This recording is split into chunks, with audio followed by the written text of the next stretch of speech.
no, se quiso ser más papista que el Papa.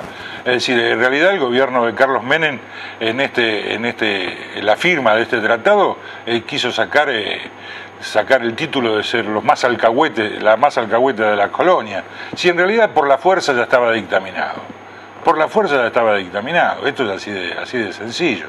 Fue una forma de favorecer más el proceso de entrega, el proceso de privatizaciones, lo que después se consolidó con la entrega de los recursos naturales, una forma de favorecerlo y de tener un recurso dialéctico para decir no, esa cosa no se puede hacer porque violaría el tratado. En realidad los tratados internacionales como este, es decir, le sirven al más fuerte, nunca al más débil.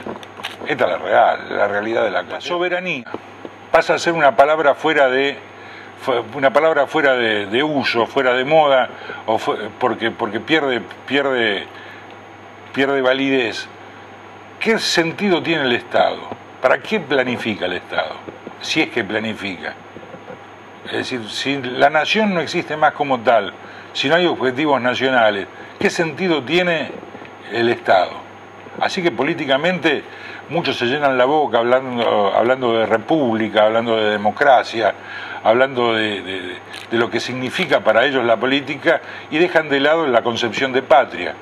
Si nosotros no entendemos que vale la pena ser argentino y que vale la pena seguir viviendo, sufriendo, alegrándose, luchando en nuestro bendito suelo, porque hay una patria de por medio, es decir, tenemos una unidad de destino histórico, tenemos proyección hacia el futuro, pero también tenemos raíces en el pasado, podemos imaginar cómo va a ser nuestro futuro.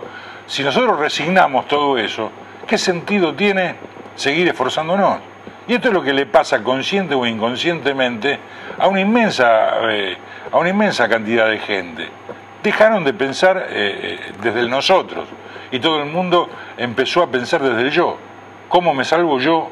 Entonces eso tiene una gran implicancia social, ¿no es cierto? El egoísmo, el encerrarse dentro de sí mismo, el hecho de no creer en una salida colectiva, en una salida de conjunto. Es decir, dejar de lado la educación con respecto a lo esencial, que son los valores espirituales, que son los valores permanentes, porque ¿para qué vamos a dictaminar eso si tenemos firmado un tratado que nos prohíbe, directa o indirectamente, evolucionar en ese sentido? Es la continuidad de un proceso continuo, ¿de acuerdo? Lo vemos en el tratado, podemos llegar a hablar del petróleo de los mares del sur, podemos llegar a hablar de la inmensa riqueza en pesca, en la pan piscícola. Es decir, cuántos miles de millones de dólares nos han robado y nos siguen robando y aparte depredando, ¿no es cierto? Desapareció la merluza negra y desapareció tal otra especie, el banco de centolla que tenía kilómetros y kilómetros, es decir, desapareció. Es decir, eso es importante, la pucha sí es importante, pero también es importante el litio que están firmando para entregar en el noroeste hoy en día, y el oro que se llevan, y el hierro, y la bauxita, y el hecho de que todos los cereales argentinos se los llevan 5 o 6 multinacionales, la mayoría de ellas de origen inglés. Es decir, la entrega es muy grande, Tenemos que recobrar Malvinas, tenemos que liberar Malvinas, pero también tenemos que liberar el microcentro, acá en Buenos Aires, porque hasta que no pongamos en caja, es decir, lo importante, no nos podemos volver locos por los temas secundarios. El tratado de esta naturaleza, igual que hizo muchas cosas, porque para perdurar en el gobierno renunció al poder, para perdurar en el gobierno renunció a lo que pensaba, porque Menem no pensaba así, Menem era un compañero, con sus más y sus menos, pero era un compañero. Alguien le explicó, y él parece haber aceptado, que para poder gobernar y llegar al fin de su mandato y ser reelegido y ser un elegido tenía que incorporarse a ese primer mundo, para lo cual había que ser un alcahuete del sistema. Me hace acordar a ese personaje de la ficción Bungadín, que toca el clarín entregando a sus compatriotas a los lanceros de Bengala.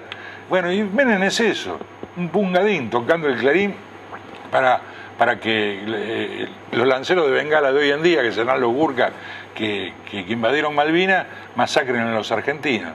Pero yo no veo diferencia entre un pibe caído en Malvinas, un muchacho de 18 años caído en Malvinas y un pibe caído anoche en Matanza o en Bunge o en Corrientes y Esmeralda porque fue a robar, o un vigilante, un agente caído en tal lado porque defendió para que no se robe. Es decir, la guerra no es solamente, la vemos en Malvinas, pero la guerra es todos los días. Ahí afuera, hoy, en este momento, hay una guerra producida por la desigualdad social, producida por la injusticia.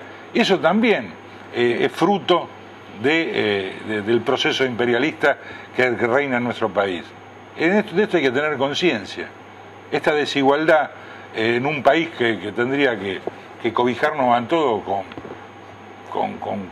plenitud, con alegría, esto todos los días trae muertos, y todos los días trae desazón, y todos los días vamos perdiendo de a poquito esa oportunidad a ser dueños de nuestro propio destino.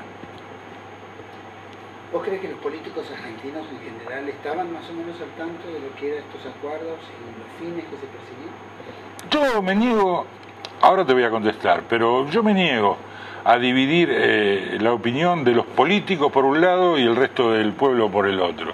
Es decir, los políticos que tiene la República Argentina son consecuencia de la sociedad que tiene la República Argentina. No hay, es decir, un barrio donde nazcan políticos. Es decir, no somos una casta, somos producto de lo que es esta sociedad, ¿de acuerdo? Entonces, los políticos argentinos, los gremialistas argentinos, los hombres del clero, de los negocios, es decir, la dirigencia en general nace del seno del pueblo. Y esta información existe, pero se le hace oídos sordos a este tipo de información, es decir, hay una negación a este tipo de información. Vos recordabas hace un rato el hecho de que yo fortuitamente fui el último gobernador del territorio de Tierra del Fuego y el primero de la provincia. Los argentinos no conocemos Tierra del Fuego. Los argentinos no conocemos Tierra del Fuego. No sabemos de la belleza de Tierra del Fuego. Creemos que es un peñón con nieve y ovejas, y es una cosa maravillosa, llena de bosques, de lagos, una cosa bellísima por un lado, y aparte con un potencial económico extraordinario. Y sin embargo lo desconocemos. Ahora, ¿cómo se hace para desconocer algo tan grande? Y bueno, hay un proceso de desinformación con respecto a lo que es Tierra del Fuego. Y lo mismo con lo que es la Patagonia, y lo mismo con lo que es el país en general. El tema que yo nombraba hace un ratito, el tema del litio en el noroeste argentino, tendría que haber tenido primeras planas en los diarios nacionales durante meses. Y sin embargo salió algún recortecito por ahí atrás, y estamos hablando de miles y miles de millones de dólares, miles y miles de millones de dólares, que ya están firmando para entregarlo por 30 o 40 años la explotación. Y las empresas que se van a llevar ese litio van a pagar menos del 3% de canon. Menos del 3% de canon. Quiere decir que vos fabricás cualquier producto o cosechás soja y tenés que pagar el 25, el 30, el 35, el 50% de impuestos, pero llevarse los minerales de la Argentina sale menos del 3%. Esto forma parte de esta joda, ¿no es cierto?, que es incontenible, en la medida en que no se hagan tareas como la que en este momento estás haciendo vos, tratar de meter un poco de luz en el medio de tanta desinformación.